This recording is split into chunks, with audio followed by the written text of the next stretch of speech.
Hello बच्चों, आज की वीडियो में हम कर रहे हैं क्लास 9 मैथ का जो फर्स्ट चैप्टर है नंबर सिस्टम, उसकी ये इंट्रोडक्शन वीडियो है।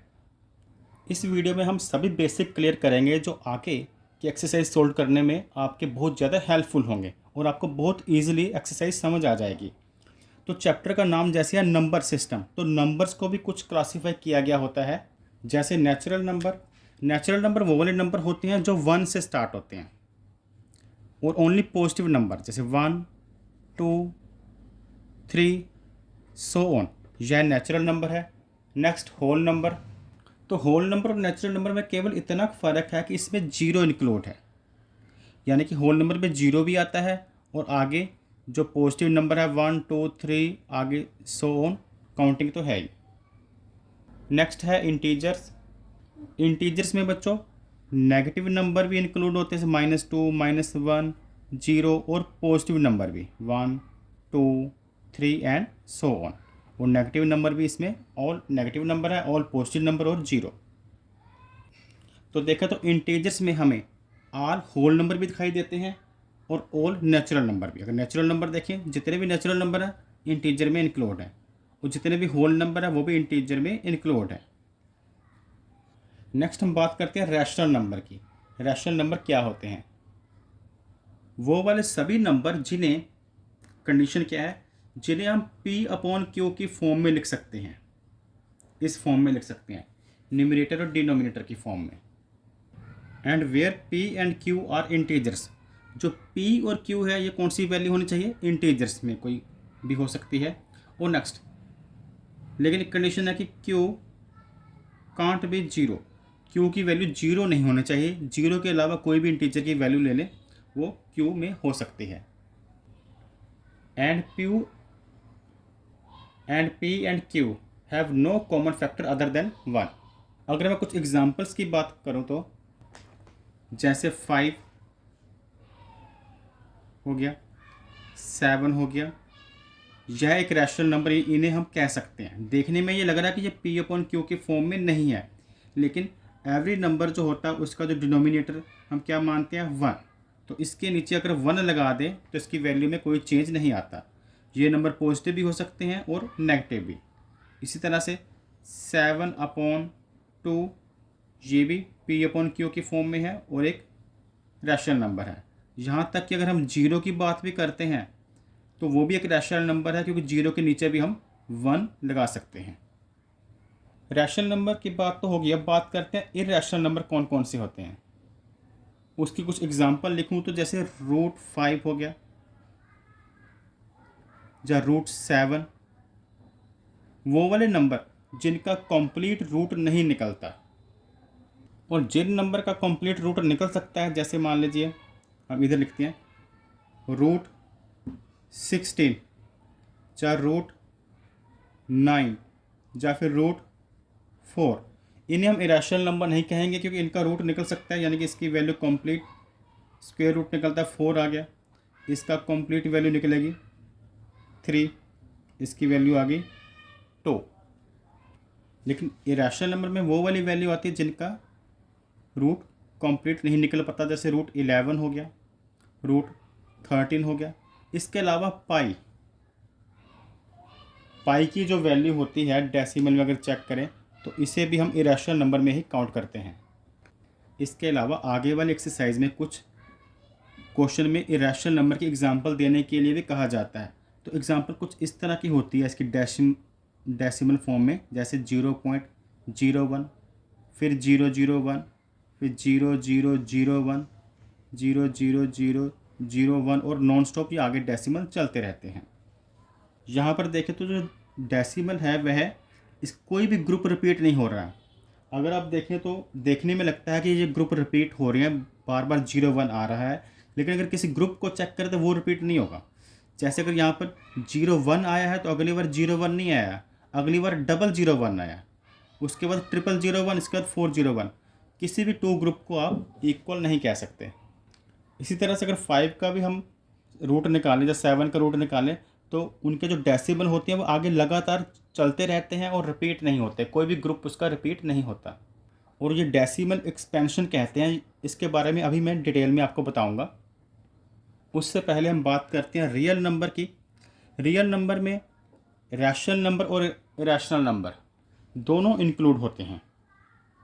रैशनल नंबर जिन्हें हम P/Q की फॉर्म में लिख सकते हैं, जैसे 3/5 हो गया, 7/1 हो गया, जब -2/3 हो गया। और इरेशनल नंबर मैंने बताया था अभी रूट वाले, जिनका कंप्लीट रूट नहीं निकलता, या फिर वो पाई की वैल्यू भी हो सकती है, या फिर उसकी अपनी ओर से अगर कोई एग्जांपल लिखे डेसिमल फॉर्म की तो ये लिख सकते हैं 0.02, फिर 0.002, फिर 3 बार 0 डाल के 2 एंड सो ऑन, आगे ये बढ़ते जा रहे हैं। नेक्स्ट हम करते हैं डेसिमल एक्सपेंशन क्या होता है। डेसिमल एक्सपेंशन को समझने के लिए कुछ हम एग्जांपल लेते हैं, जैसे 7/4 एक एग्जांपल हम ये ले लेते हैं। सेकंड हमने एग्जांपल ले ली जैसे 7/3। तो यहाँ पर 7 को 4 से डिवाइड करके देखते हैं और 7 को 3 से। अगर 7 को मैं 4 से डिवाइड करता हूँ तो पहले मैं क्या लिखूँगा, 4 1 का 4 आ सकता है यहाँ पर, ठीक। अब 7 में से 4 लेस करेंगे 3 आएगा। अब आगे यहाँ पर पॉइंट लगाना पड़ेगा 1 के साथ, क्योंकि हमें 0 ऐड करनी होगी, तो मैं यहाँ पर पॉइंट लगा देता हूँ, 0 हमने उतार ली। अब 4 7 का 28, फिर लेस करने के बाद 2 आ जाता है, फिर एक 0 अपनी ओर से उतारनी होगी यहाँ पर, और 4 5 का 20, और यहाँ पर बच्चों रिमाइंडर कितना आ गया, 0। अब यहाँ पर करते हैं डिवाइड, तो यहाँ पर कैसे करेंगे, 3 2 का 6, 3 2 का हमने किया 6, लेस करेंगे 1 आएगा। अब यहाँ पर भी 0 अपनी ओर से ऐड करनी होगी। अगर अपनी ओर से 0 ऐड करते हैं तो यहाँ पर पॉइंट लेना होगा। अब 3 3 का बच्चों क्या होगा, 3 3 का 9 होगा, फिर लेस कर 1 आ गया, फिर एक 0 हमने लगाई अपनी ओर से, फिर 3 3 का क्या हो गया, 9 होगा, फिर अगेन 1 आ गया। अगर देखा तो एवरी टाइम रिमाइंडर में 1 ही आ रहा है, तो अगर हम करते जाएंगे तो आगे ये 3 3 3 ही चलता रहेगा। लेकिन यहाँ पर डेसिमल एक्सपेंशन ख़त्म हो चुका है, रिमाइंडर 0 आ गया है। अगर तो बच्चों रिमाइंडर 0 आ जाए तो उसे हम टर्मिनेटिंग डेसिमल एक्सपेंशन कहते हैं, ठीक। अगर रिमाइंडर 0 आ जाता है और ये जो डेसिमल है वे स्टॉप हो गए होते हैं, और अगर रिमाइंडर 0 ना आए, डेसिमल आगे लगातार बढ़ते रहें, तो उन्हें हम नॉन टर्मिनेटिंग कहते हैं। तो यहाँ पर अगर आप ध्यान दें, टर्मिनेटिंग का डेसिमल एक्सपेंशन कैसा आया, 1.75, यानी कि 1 के बाद 2 डिजिट है, फिर स्टॉप, मतलब एक लिमिट के बाद स्टॉप होगी वैल्यू। लेकिन यहाँ पर देखें तो 3 नॉन स्टॉप आ रहा है, कहने का मतलब 2.33 लगातार आता जा रहा है, जिसे हम 2 और 3 बार भी लिख सकते हैं। तो ये नॉन टर्मिनेटिंग डेसिमल एक्सपेंशन है। तो जो रिपीट हो रहा है उसे हम कहते हैं non terminating and recurring. Recurring मतलब ये लगातार रिपीट हो रहे हैं। इरेशनल नंबर का डेसिमल एक्सपेंशन कैसा होता है, अगर इसको ध्यान से देखें तो ये डेसिमल लगातार आगे बढ़ते जा रहे हैं, और यह नॉन रिकरिंग है, मतलब कोई भी ग्रुप इसमें रिपीट नहीं हो रहा डेसिमल का। अगर देखें तो यहाँ पर अगर चेक करें तो ये वाला ग्रुप बना 0 2, उसके बाद ये ग्रुप बना, इसके बाद ये ग्रुप बना, कहीं भी रिपीटेशन नज़र नहीं आ रही। नेक्स्ट हम कर रहे हैं लॉ ऑफ एक्सपोनेंट। इसमें क्या होता है बच्चों, कुछ रूल्स हैं जो आपको एक्सरसाइज 1.5 में अप्लाई करने हैं। बहुत इजी रूल्स हैं, जिसमें कुछ नंबर की पावर गिवन होती है, जैसे a पावर m और a की पावर है मान लो n। इसी तरह से बीच में अगर डिवाइड का साइन आ गया तो क्या करेंगे, या फिर एक पावर नंबर की ऐसी है, एक ब्रैकेट के बाहर है, तो इससे कुछ इस तरह से करना होगा। अगर तो मल्टीप्लाई का केस है तो आपने पावर को करना है प्लस, अगर डिवाइड है तो पावर को करेंगे माइनस, और अगर ये वाला केस है ब्रैकेट के अंदर पावर एक बाहर, तो उनका आपस में होगा मल्टीप्लाई। तो आपको एग्जांपल से समझाता हूँ। यहाँ पर हम इनकी एग्जांपल ले लेते हैं।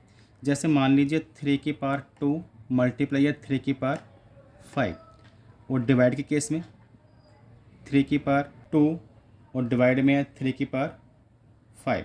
इसी तरह से ब्रैकेट में 3 की पावर 2 है और बाहर है 5।